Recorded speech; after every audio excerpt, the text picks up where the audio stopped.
ঈদ মুবারক, ঈদ মুবারক, ঈদ মুবারক। ঈদের অগ্রিম শুভেচ্ছা ও অভিনন্দন রইল যারা আমার ফেসবুক পেজটি এবং ইউটিউব চ্যানেলটি দেখতেছেন। সবার প্রতি রইল দোয়া ও শুভকামনা। শুভ ও সুন্দর হোক আপনার ঈদ। তো দেখতেছেন এখানে যে কাজগুলো করতে হবে, আপনাকে ছাদের ঢালাইয়ের আগে কিছু কাজ রয়েছে, সেই কাজগুলো অবশ্যই আপনাকে করতে হবে এবং ছাদের ঢালাই চলাকালীন যেসব কাজগুলো না করলেই নয়, এবং ছাদ চলাকালীন অবস্থায়ও আরও কিছু কাজ রয়েছে গুরুত্বপূর্ণ, অন্যথায় আপনার ছাদের ফাটল ধরতে পারে, ছাদ নষ্ট হয়ে যেতে পারে, সেদিকে খেয়াল রাখতে হবে। অবশ্যই সেই কাজগুলো করে নেবেন। চলুন দেখে আসি। এখানে যে ছাদের রডগুলো দেখতেছেন, এই ছাদের রডগুলো কিন্তু 3 সুতা ব্যবহার করা হয়েছে, মানে 10 mm রড ব্যবহার করা হয়েছে। এখানে যে সাইটে দেখতেছেন, এখানে যে ডালাইগুলো আপনাদের দেখিয়ে নিই আগে। তো অনেকেই কিন্তু বলে থাকেন যে ছাদের যে ডালাই এবং রড কিভাবে বিছিয়ে থাকি। এখানে কিন্তু প্রথমে জালিতে 3 সুতা রড ব্যবহার করা হয়েছে এবং বিমে রয়েছে 16 মিলি রড। এখানে কলমও 16 মিলি রড রয়েছে। এখানে 5 ইঞ্চি বাই 6 ইঞ্চি গ্যাপ দেওয়া হয়েছে এবং বিমসাদ ব্যবহার করা হয়েছে। এই বিমসাদের জন্য রয়েছে যে এই বিমসাদগুলো অনেকেই স্যালাপ ছাদ দিতে বলেন। সেই স্যালাপ ছাদে কিন্তু কাজগুলো করতে হলে সেটি অবশ্যই একজন ইঞ্জিনিয়ারের পরামর্শ নিয়ে নেবেন। তবে সবচেয়ে ভালো আপনার জন্য বিমসাদ ঢালাই দেওয়াটাই সবচেয়ে বেটার। এখানে যে বিমটি করা হচ্ছে, সেই বিমটি কিন্তু 10 ইঞ্চি বাই 15 ইঞ্চি করা হয়েছে।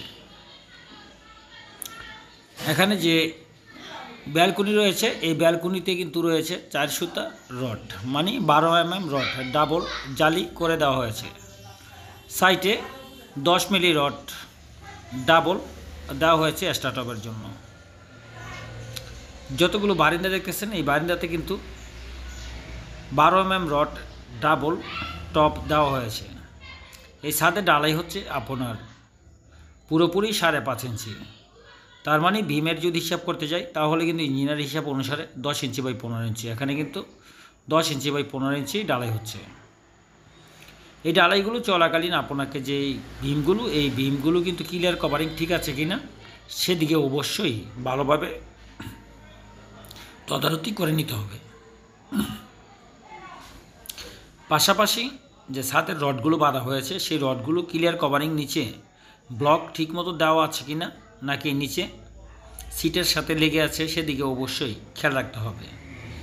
পাশাপাশি আরেকটি গুরুত্বপূর্ণ কাজ হচ্ছে, এখানে ডালাই চলাকালীন যে মালগুলো মিক্স করা হচ্ছে মিক্সার মেশিন দিয়ে, সেখানে আপনার ইঞ্জিনিয়ারের প্ল্যানে যা রয়েছে সেইভাবে দেওয়া হচ্ছে কি না, সেগুলো ভালোভাবে মিক্স করছে কি না সেদিকে অবশ্যই খেয়াল করতে হবে।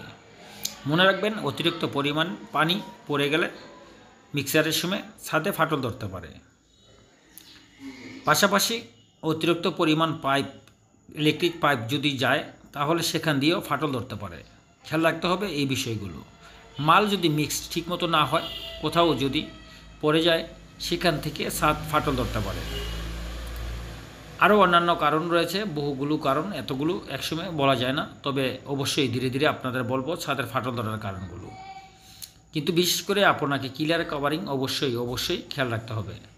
ছাদের যে লেভেল যদি আপনি 2 তলা করে থাকেন, এটা প্রথম তলার ছাদের ঢালাই দেওয়া হচ্ছে, তাহলে সেই ছাদে কোনো প্রকার ডাল দিতে হয় না, সামান্য 1/2 ইঞ্চি রেখে দিবেন, পানিটা যাতে আটকে না থাকে। আর যদি একেবারে করে ফেলেন, পরবর্তীতে সেটি আর 2 তলা করতে অনেক সময় লাগবে, সেক্ষেত্রে কিন্তু অবশ্যই সেখানে ছাদে ভালোভাবে লেভেল করে করতে হবে, যাতে পানিগুলো সরে যায়, ছাদে যাতে পানি কোনো প্রকার আটকে না থাকে। তার আগে সর্বপ্রথম যেটি আমার বলতে ভুলে গেছি, ছাদের ঢালাই শুরু করার আগে অবশ্যই ছাদ লেভেল ঠিক আছে কি না, আগে যখন লেভেল করেছেন সেটি ছাদ ঢালাই দেওয়ার আগে অবশ্যই আরেকবার চেক করে নিতে হবে যেই শাটারিংগুলো লেভেল ঠিক আছে কি না, এবং যে শাটারিং করা হয়েছে বাঁশ দিয়ে, সেই বাঁশের যে খুঁটি রয়েছে, খুঁটির নিচে সেগুলো ভালোভাবে ইট বা কোনো কিছু দেওয়া হয়েছে কি না, কাঠ যদি মাটিতে হয়ে থাকে। আর যদি ফ্লোর ঢালাই দিয়ে থাকেন তাহলে তো কোনো কথাই নেই, তাহলে আর সেই বাঁশগুলো মজবুত বা হেভি আছে কিনা সেটি অবশ্যই দেখে নেবেন, কারণ অতিরিক্ত পরিমাণ ছাদে যখন লোড পড়ে তখন ছাদের যে বাঁশগুলো থাকে খুঁটি সেগুলো কিন্তু ভেঙে যেতে পারে। অবশ্যই এই কাজগুলো আপনাকে স্মরণ করতে হবে। আরও কিছু কাজ রয়েছে, সেটি পরবর্তী ভিডিওতে বলে দেব।